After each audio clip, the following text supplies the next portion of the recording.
वाहेगुरु जी का खालसा वाहेगुरु जी की फतेह। वीर बाल दिवस इस ऐतिहासिक समागम में उपस्थित भारत के आदरणीय लोकप्रिय यशस्वी प्रधानमंत्री नरेंद्र मोदी जी, केंद्रीय मंत्री हरदीप सिंह पुरी जी,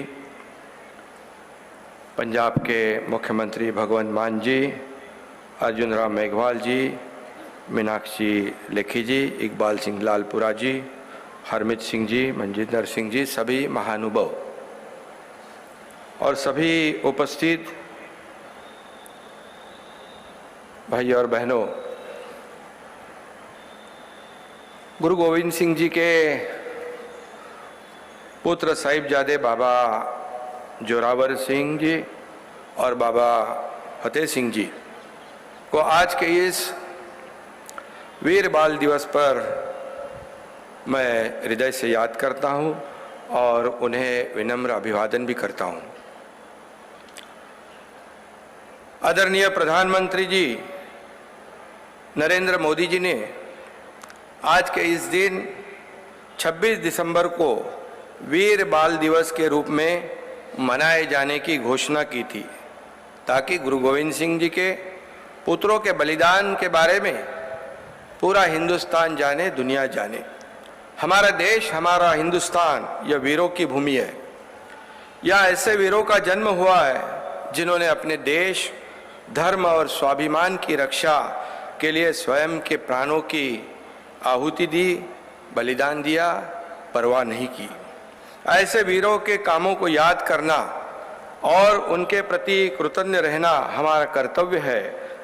हमारे आदरणीय प्रधानमंत्री नरेंद्र मोदी जी ने इन कर्तव्यों के प्रति भी पूरी तरह से हमारे प्रधानमंत्री सजग है।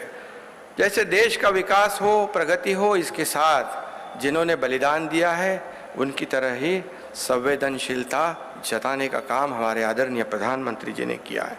इसलिए बाबा जोरावर सिंह और बाबा फतेह सिंह जी के बलिदान दिवस यानी 26 दिसंबर को वीर बाल दिवस मनाने के निर्णय का ऐलान उन्होंने किया। उसी के अनुरूप ही आज उन शहीदों को याद किया जा रहा है।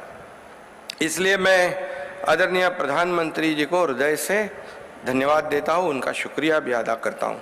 शहीदों का स्मरण करके हमारे नई पीढ़ी को शौर्य, देश प्रेम और बलिदान की प्रेरणा देश के करोड़ों बच्चों को मिलेगी और वो राष्ट्र सेवा में अपना योगदान निश्चित रूप से देंगे। ये सभी हम सभी लोगों को विश्वास है।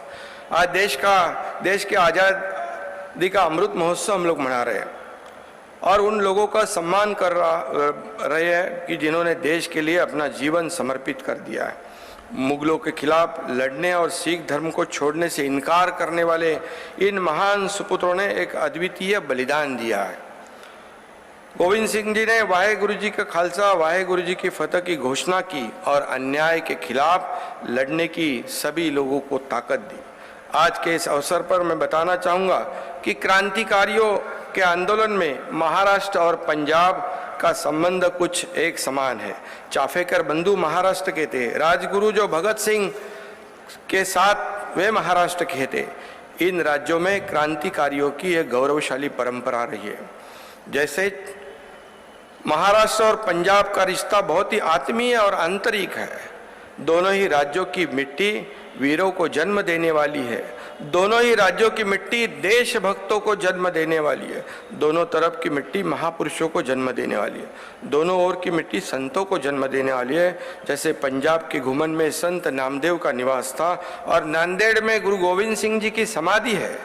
नांदेड़ में अक्टूबर 2008 में श्री गुरु गोविंद सिंह जी के निधन की 300वीं वर्षगांठ पर गुरुदा गद्दी का समारोह बहुत ही भव्य पैमाने पर मनाया गया था। खेती से लेकर सरहद की रखवाली तक और संस्कृति से लेकर राजनीतिक नेताओं तक पंजाबी मराठी संस्कृति का एक दूसरे से गहरा रिश्ता है। यही संस्कृति कई वर्षों से पंजाबी मराठी लोगों को जोड़ती रही है। गुरु गोविंद सिंह पंजाब से थे और नांदेड़ पहुंचे थे। गुरु बाबा नानक भी नांदेड़ आए और महाराष्ट्र के संत नामदेव पंजाब पहुँचे। इतना ही नहीं बल्कि इसी संत नामदेव के अभंग ग्रंथ साहिब में प्रविष्ट भी हुए। महाराष्ट्र में छत्रपति शिवाजी महाराज भी राष्ट्र प्रेम और मुगलों के खिलाफ अपने अद्भुत साहस के लिए जाने जाते हैं। गुरु गोविंद सिंह जी और छत्रपति शिवाजी महाराज दोनों को अपने ही कुछ लोगों से भी संघर्ष करना पड़ा और इसी समय उनकी साहसता, धैर्य और ऊर्जा का अनुभव भी सबको हुआ। जैसे छत्रपति संभाजी महाराज, जो उनको भी ये मुगलों का सामना करना पड़ा, लेकिन उन्होंने स्वाभिमान नहीं छोड़ा, बलिदान दिया लेकिन स्वाभिमान नहीं छोड़ा।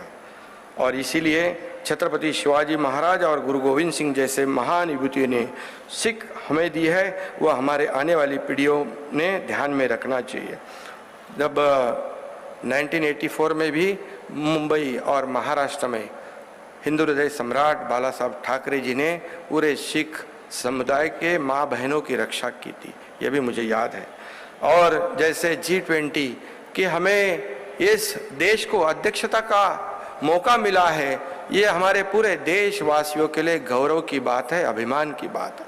मैं आदरणीय प्रधानमंत्री जी को धन्यवाद दूंगा कि उनकी जो नेतृत्व उनका है, इस हमारे देश को इतनी ऊंचाई पर उन्होंने ले गए हैं। इसीलिए पूरे विश्व में हमारे भारत को G20 का नेतृत्व करने का सौभाग्य मिला है और महाराष्ट्र को भी उन्होंने मौका दिया, इसलिए मैं उनका आभारी हूँ। और फिर एक बार आज के इस बहुत ही संवेदनामय समागम में मैं फिर से एक बार महाराष्ट्र की जनता की ओर से बाबा जोरावर सिंह जी और बाबा फतेह सिंह जी को की वीरता को नमन करता हूं और उन्हें विनम्र अभिवादन करता हूं। धन्यवाद।